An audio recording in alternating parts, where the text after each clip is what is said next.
Hello students, welcome back. So students, today's video is going to be part 4 of our PYQ analysis series. And in this video, we will solve all the history MCQs which were part of 2024 prelims exam conducted by UPSC. Okay, so let's begin with the first question. See, the question is pair-based question. In the one side of the row, name of the party is given, and on the another side, the leaders associated with them are given.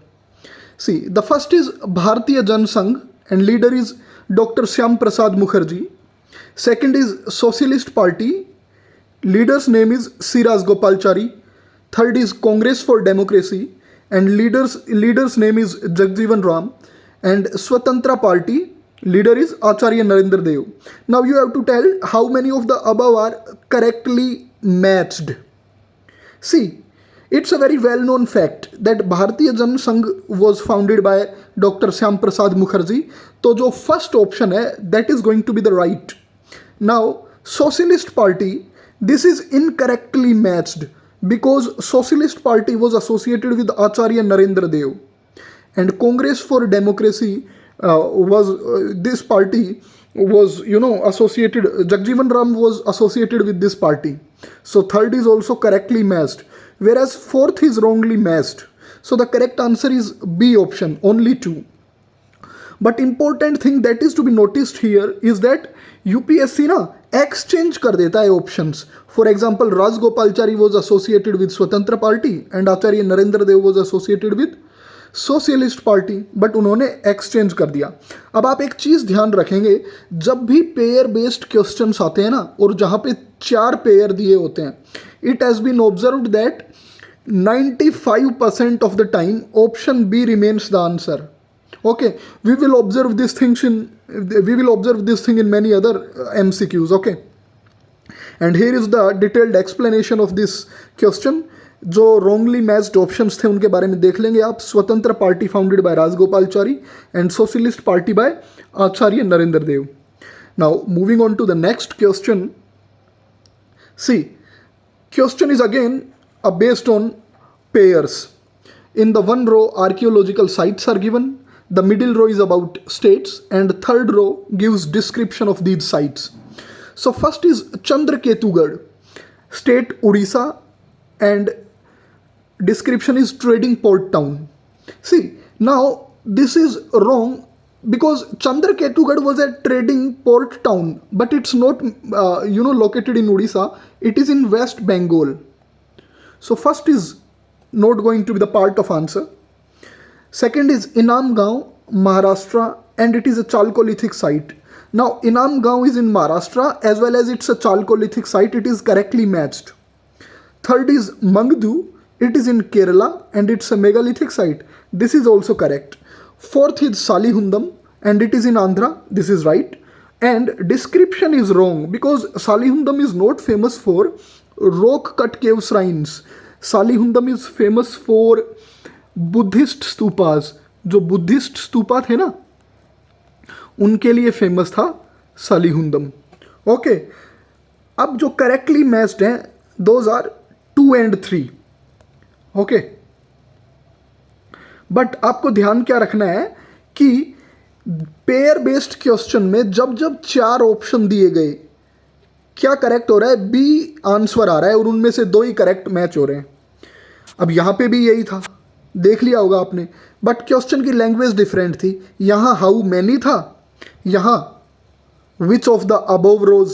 तो आपको थोड़ा सा इसमें यह भी identify करना होगा कि 2 तो करेक्ट हैं, बट कौन से वो 2 हैं जो करेक्ट हैं. ओके, और जो रॉन्गली मैच्ड ऑप्शंस हैं उनको आप यहां देख सकते हो. Chandraketugarh is in West Bengal as I told you earlier, and Salihundam is known for Buddhist stupa. Okay, moving on to the next MCQ. Which one of the following was the latest inclusion in the intangible cultural heritage list of UNESCO? See, UNESCO maintains this list, intangible cultural heritage list. Now you have to tell that latest inclusion kaun sa tha. See, this question reveals that UPSC asks static by linking it with the current affairs.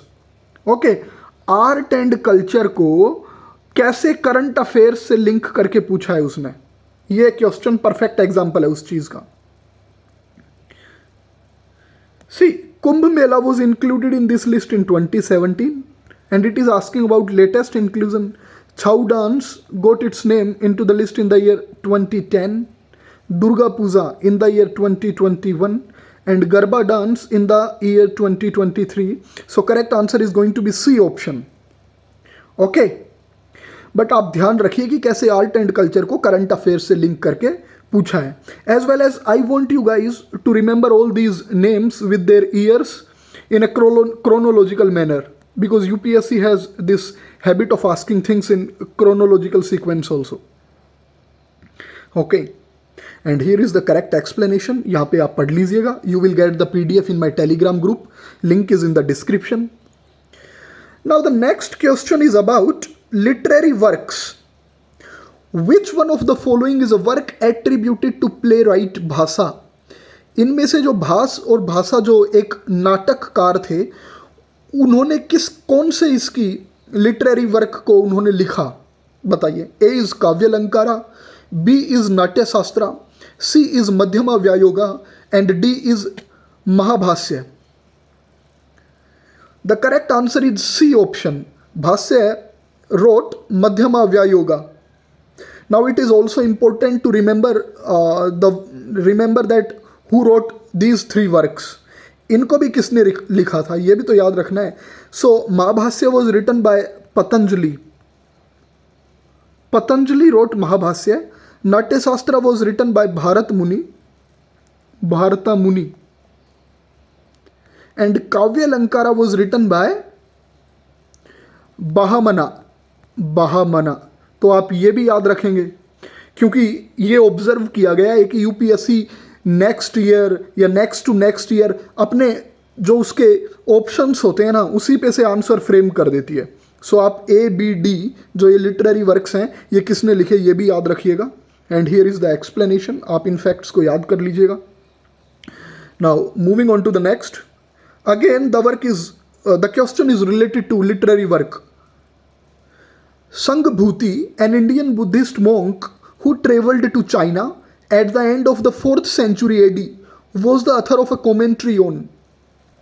जो संघभूति थे, जो एक Buddhist monk थे जिन्होंने China की यात्रा भी की, इनमें से उन्होंने कौन सा काम लिखा, बताइए। ए is Pragyan परामिता Sutra, B Visuddhi Magga, C Sarvastivada Vinaya and D is Lalita Vistara. The correct answer is C, Sravastivād Vinaya. Now it is important to look at the explanation of all these 4 Buddhist texts. ये चारों के चारों ना बुद्धिस्ट टेक्स्ट्स हैं और Buddhism is a very favourite theme of UPSC. तो एक एक थीम की एक्सप्लेनेशन देखते हैं हम। सी, ललित विस्तारा और ललित विस्तारा सूत्रा ये एक पार्ट है महायाना बुद्धिज्म का। It's a Mahayana Buddhist scripture. अब यूपीएससी आपको बोल सकता है that Lalita Vistara is a part of Hinayana Buddhist scripture, तो आपको याद रखना है it's a part of Mahayana Buddhist scripture.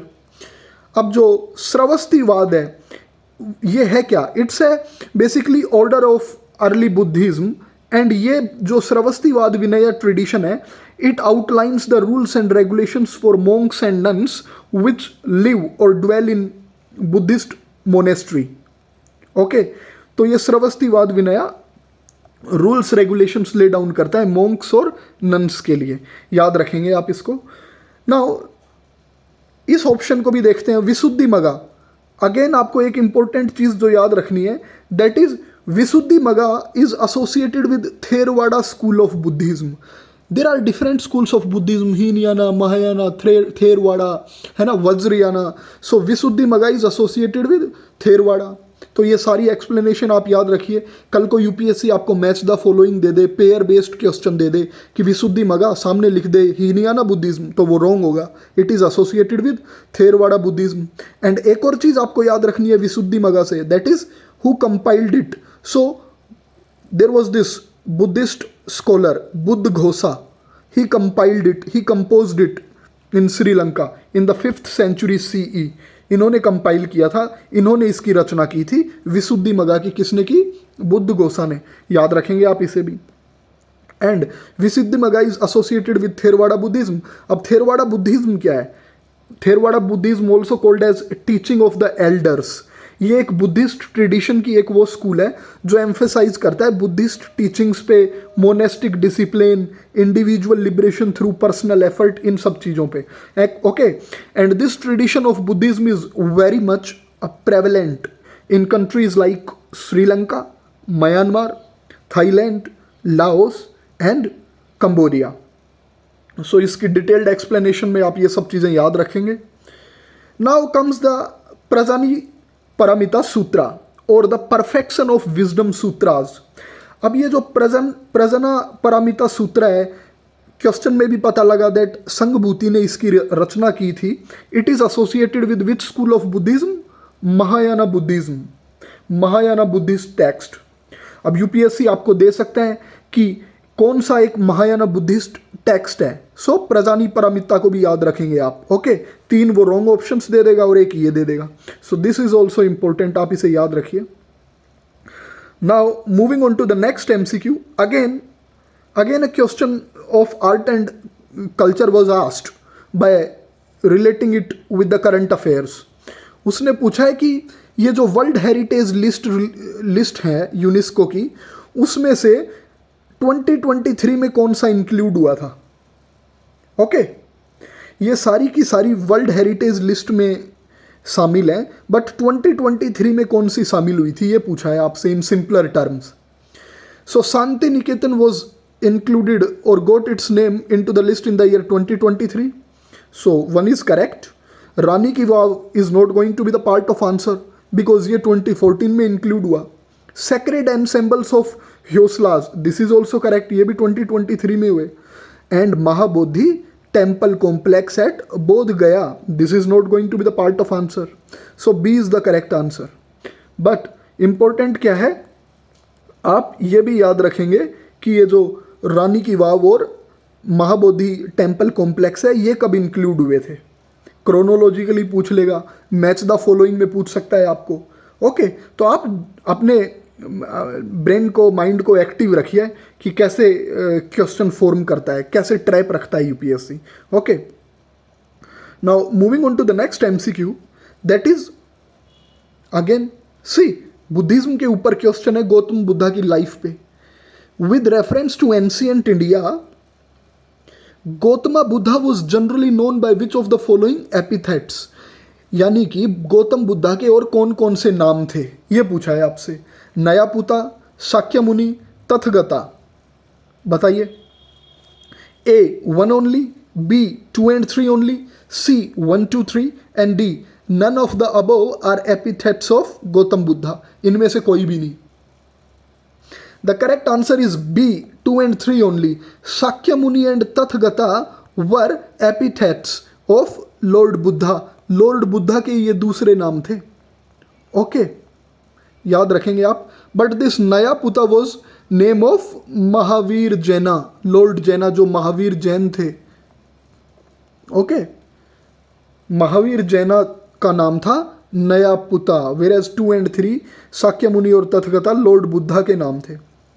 And here is the explanation. नया पुता महावीरा के साथ एसोसिएटेड है। मीनिंग ऑफ नया पुता इज सन और member of the Naya clan. There was this clan, Naya clan in Jainism, उससे एसोसिएटेड है। Shakya Muni Buddha, Tathagata Buddha. Shakya Muni means sage of Shakya clan and Tathagata means one who has thus come गोन, यानी जिसको ज्ञान की प्राप्ति हो चुकी है। ओके, तो करेक्ट एक्सप्लेनेशन देख लीजिएगा आप। Now, moving on to the next MCQ, that is, who of the following rulers of medieval India gave permission to the Portuguese to build a fort at Bhatkal? A. Krishna Dev Raya, B. Narsimha Saluwa, C. Muhammad Shah III, and D. Yusuf Adil Shah. Okay, the correct answer is A. Krishna देव राया एक ऐसे वो थे, विजयनगरा के ruler थे, जिन्होंने permit कर दिया था पोर्चुगीज़ को कि वो भटकल में क्या करें, एक फोर्ट कंस्ट्रक्ट कर सकते हैं। ओके, अब यहाँ से ये जो नरसिम्हा सुलुवा हैं, कृष्ण देव राया है, ये सभी ना विजयनगरा किंगडम के रूलर्स थे। तो बताइए आप, जैसे कृष्णदेवराया कौन सी डायनेस्टी से एसोसिएटेड थे? तलुवा डायनेस्टी से, तलुवा। नरसिम्हा सलुवा डायनेस्टी के थे। बाकी और दो डायनेस्टी बता सकते हैं आप? Which were other two dynasties which that ruled Vijayanagara kingdom? Aravidu and Sangama. Sangama, Saluva, Tuluva, Aravidu. ये आपको बहुत इंपॉर्टेंट है, याद रखना है अपने प्रीलिम्स के लिए। Moving on to the next MCQ. The question is on Upanishads. Consider the following statements. There are no parables in the Upanishads. Second is Upanishads were composed earlier than the Puranas. See, if you look at the statement number second, you will see that it's a general statement. ये थोड़ा सा simple statement है, इसमें कोई complexity नज़र नहीं आती। अगर आपको टाइम लाइन की नॉलेज है ना तो आप इसका जवाब दे देंगे। और ये वैसे ट्रू भी है, इट इज़ करेक्ट कि उपनिषद्स जो थे ना वो पुराणाद से पहले कंपाइल किए गए थे टाइम लाइन में, अगर देखें आप तो। बट अगर आप फर्स्ट ऑप्शन को देखते हैं ना तो there is this term no term, and it has been observed many times कि the statements which contains the term no generally remains wrong. वो गलत होता है और एक्सट्रीम भी होता है।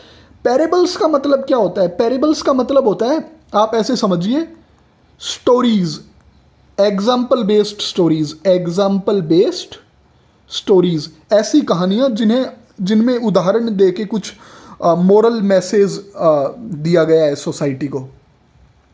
तो अब आप देखिए कि क्या उपनिषद्स में जो क्या बोलते हैं उनमें कोई स्टोरी नहीं है। अब आप लॉजिक लगाइए, अगर आपको लिटरल मीनिंग ऑफ उपनिषद्स पता होता ना कि उपनिषद्स का मतलब होता है to attain knowledge by sitting at the feet of guru, to sit at the feet of guru, गुरु के चरणों में बैठ के ज्ञान प्राप्त करना, दिस इज उपनिषद। तो क्या आप, अगर आपको लिटरल मीनिंग पता था इसका, तो क्या आप ऐसा नहीं सोच सकते कि कोई जो गुरु होगा, टीचर होगा, वो कहानी तो सुनाता ही होगा अपने स्टूडेंट्स को एग्जाम्पल के बेसिस पे, एग्जाम्पल्स दे दे के। तो there are no parables in Upanishads, ये गलत है, second is right. So the correct answer is B option 2 only. काफ़ी ज़्यादा फिलोसॉफिकल इल्यूस्ट्रेशंस और पैरेबल्स हैं उपनिषद्स में, एंड उपनिषद्स कंपाइल किए गए थे पुरानाद से पहले। Okay, now the next question is based on revenue policies of British rule, but important thing that is to be noted here is this question was deleted by UPSC. Okay, ये question delete कर दिया गया था, but still it is very important for us to know about the features and facts of रेवतवाड़ी system and permanent settlement. तो आइए इन दोनों settlements को हम देख लेते हैं। तो आप एक चीज़ तो जो आप याद रखेंगे ना परमानेंट सेटलमेंट के फीचर्स से पहले, वो आप याद रखेंगे कि लॉर्ड कॉर्नवालिस जो थे ना, लॉर्ड कॉर्नवालिस जो इंडिया के गवर्नर जनरल थे या वॉइस रॉय थे, इन्होंने इंट्रोड्यूस किया था ये परमानेंट सेटलमेंट। तो अब इसके फीचर्स देखते हैं क्या है। First is the zamindars of Bengal were recognised as the owners of land as long as they paid the revenue to the East India Company regularly.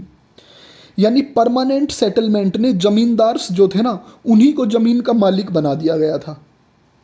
सो अगर स्टेटमेंट आ जाए आपके प्रीलिम्स में कल को that permanent settlement recognised zamindars as the proprietors of the land, तो in that case वो statement true होगा। तो आप ये भी याद रखेंगे कि जमींदार्स जमीन के मालिक बन गए थे।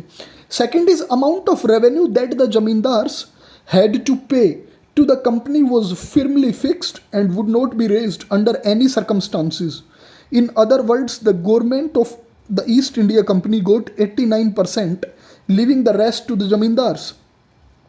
यानी इसका मतलब है कि जमींदार्स जो थे वो गवर्नमेंट को कितना रेवेन्यू देंगे।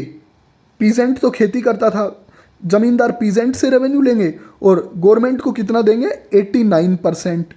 एज वेल एज जो ये 89% फिक्स था, ये ना इसको मतलब इसको लेके रूल्स एंड रेगुलेशंस आगे थे that it was not possible to arbitrarily revise the amount of revenue. मन मर्जी से रिवाइज नहीं कर सकते थे इसको कि आज 89 है कल 95 कर दिया, ये फिक्स होता था रूल रेगुलेशन के हिसाब से।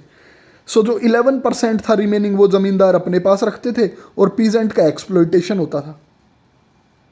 तो आप ये भी याद रखेंगे, यूपीएससी स्टेटमेंट दे देगा that the revenue amount under permanent settlement was subject to revision by East India Company arbitrarily. तो आर्बिट्रेरिली तो वैसे ही समझ आ रहा है, नहीं ऐसा नहीं हो सकता। वो ये भी लिख सकते हैं 89% की जगह 95% कर देंगे स्टेटमेंट में, या 50-50% कर देंगे कि 50% गवर्नमेंट रखेगी, 50% ज़मींदार, हाफ गवर्नमेंट हाफ ज़मींदार, वो भी गलत होगा। तो आप याद रखिए, आप सारे मतलब जो भी स्टेटमेंट बन सकता है इससे आप याद रखिए इसको कि कैसे क्वेश्चन बन सकता है। And third is the ryots became tenants since they were considered the tillers of the soil. जो रियोट्स थे ना वो अपनी ज़मीन पे खुद किराएदार बन गए थे। आप देखिए रियोट्स का मतलब होता क्या है, रियोट्स सिंपली मीन स्मॉलर पीजेंट्स, जो छोटे मोटे पीजेंट्स होते थे जो खेत में जाके ज़मीन में जाके खेती करते थे ना, जिनकी ज़मीन थी वो खुद बेचारे अपनी ज़मीन पे अब मालिक नहीं रहे थे। मालिक कौन बन गया था, ज़मींदार। And tillers of the soil कौन था, रियोट्स। देख सकते हैं आप इसका इल इफेक्ट इस सिस्टम का। And last feature of this settlement was this settlement took away the administrative and judicial functions of the zamindars. This is very important point. Permanent settlement और जमींदारी सिस्टम है ना, इसने जो जमींदार्स थे ना उनकी प्रशासनिक और न्यायिक शक्तियां छीन ली थी। Okay, this settlement deprived zamindars of their administrative and judicial functions. अब यूपीएससी स्टेटमेंट में लिख देगा दैट परमानेंट सेटलमेंट स्ट्रेंथन्ड और enhanced the administrative and judicial functions of zamindars, तो वो गलत होगा। इसने तो उनकी एडमिनिस्ट्रेटिव और जुडिशियल पावर्स कम कर दी थी। ओके, तो आप ये याद रखेंगे। हमने देख लिया है रियोतवाड़ी सेटलमेंट लॉर्ड कॉर्नवालिस का, इसके फीचर्स। एंड सेकंड ऑप्शन में अब क्या था, सॉरी हमने परमानेंट सेटलमेंट देख लिया है। अब फर्स्ट ऑप्शन में जो रियोतवाड़ी सेटलमेंट था, अब हम इसके फीचर्स भी देख लेते हैं। Ryotwari settlement was introduced mainly in Madras, Berar, Bombay and Assam. अब जो एमसीक्यू बन सकता है वो यहां से बन सकता है। यूपीएससी लिख देगा Ryotwari settlement was introduced in Madras, Berar and Bengal, तो वो गलत होगा। बंगाल में तो परमानेंट सेटलमेंट था, ठीक है ना। वो आपको ये नाम दे देगा ऑप्शंस में और आपको बोल देगा कि इनमें से किस किस रीजन में या किस किस प्लेस पे रियोतवाड़ी सेटलमेंट था, और एक आधा सेटलमेंट जो परमानेंट सेटलमेंट के अंडर था ना उसका नाम लिख देगा, वेस्ट बंगाल या उड़ीसा का, ऐसे नाम दे देगा। तो आपको याद रखने हैं ये भी बिल्कुल। It becomes very difficult to remember the name of each and every city, but आपको इतना करना ही पड़ेगा अगर आपको प्रीलिम्स क्रैक करना है तो।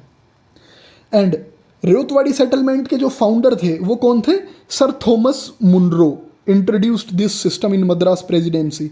और जो परमानेंट सेटलमेंट था उसके कौन थे, लॉर्ड कॉर्नवालिस। तो ये भी याद रखेंगे आप। Now the features of this settlement वो देखते हैं। The peasant was recognised as the proprietor of land.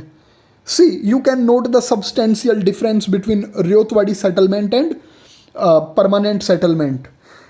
Permanent settlement में क्या, जमींदार मालिक था। रियोतवाड़ी में रियोत का मतलब ही पीजेंट होता है, तो पीजेंट ही मालिक बन गया था, याद रखेंगे आप। There was no intermediary like a zamindar between the peasant and government. अब जो जमींदार था ना, यहाँ गवर्नमेंट थी, यहाँ जमींदार और ये पीजेंट, रियोतवाड़ी सिस्टम में ये एलिमिनेट हो गया था। अब क्या था, डायरेक्ट इंटरेक्शन होगा पीजेंट और गवर्नमेंट के बीच में रेवेन्यू मैटर्स को लेके। जब ये अपना रेवेन्यू जमा करवाएंगे ना तो गवर्नमेंट को सीधा करवाएंगे, कोई बीच में मतलब बिचौलिया या इंटरमीडियरी नहीं होगा। So long as the peasants paid the revenue in the time, the peasant was not evicted from the land. जब तक ये टाइम पे अपना रेवेन्यू देते रहेंगे पीजेंट सरकार को, उनको उनकी ज़मीन से दखलंदाज नहीं किया जाएगा, वो ही मालिक रहेंगे ज़मीन के। And another important feature was land revenue was fixed for a period of 40 years at a time. 20 से 40 साल के लिए रेवेन्यू फिक्स कर दिया जाता था। यूपीएससी लिख देगा आपको that under ryotwari settlement the prices of land revenue were revised annually, तो वो गलत होगा। एनुअली रिवाइज नहीं होते थे, वो तो 20 से 40 साल के लिए फिक्स हो जाते थे। Every peasant was held personally responsible for direct payment of land revenue to the government. ये मैंने आपको समझा ही दिया है कि पीजेंट्स खुद डायरेक्टली अब गवर्नमेंट को रेवेन्यू देंगे। However in the end this system also failed. इस सिस्टम के भी क्रिटिसिज्म है, ये सिस्टम भी ज़्यादा चला नहीं। एक कारण है जिसकी वजह से रेवतवाड़ी सिस्टम फेल हुआ, और इट बिकॉज इसने गवर्नमेंट की जो बर्डन है ना वो इंक्रीज कर दिया। बिकॉज गवर्नमेंट ना हैसल फ्री रहना चाहती है स्मूथ फंक्शनिंग के लिए, और अब गवर्नमेंट खुद ही जब पीजेंट से इंटरेक्ट करेगी तो इसका वर्कलोड बढ़ रहा है ना। और इससे हुआ क्या, डिफिकल्टी आई रेवेन्यू कलेक्ट करने में, ठीक है ना। एज वेल एज जो गवर्नमेंट के ऑफिशियल्स थे वो अगर कोई पीजेंट्स टाइम पे रेवेन्यू पे नहीं करता था तो उसको पनिशमेंट देते थे। ओके, तो हमने फीचर्स देख लिए रेवतवाड़ी सेटलमेंट के भी as well as permanent settlement के भी। तो students, this video comes to an end here. और लास्ट में इंपॉर्टेंट अनाउंसमेंट ये है कि मैं लास्ट 15 ईयर्स के जो यूपीएससी के प्रीलिम्स के PYQs हैं उनके ऊपर वीडियो लेके आऊँगा विद डिटेल्ड एक्सप्लेनेशन, जैसा आपने यहाँ देखा है। Okay, so solving the PYQs enables us to identify the patterns, the traps that UPSC sets, और हमारी मदद करता है कि हम एक वो एनालिटिकल एंगल डेवलप कर पाएँ जो UPSC प्रेफर करता है, ठीक है ना। PYQ में हमें आंसर ही याद नहीं करना होता, हमें ऑप्शंस वो कैसे सेट करता है, किस टॉपिक से ज़्यादा क्वेश्चन आ रहे हैं, ये सब पता लगता है। ओके, तो आप वीडियो को लाइक करिए, सब्सक्राइब करिए चैनल को, एज वेल एज वीडियो को अपने फ्रेंड्स से शेयर करिए। Thank you friends and have a good day.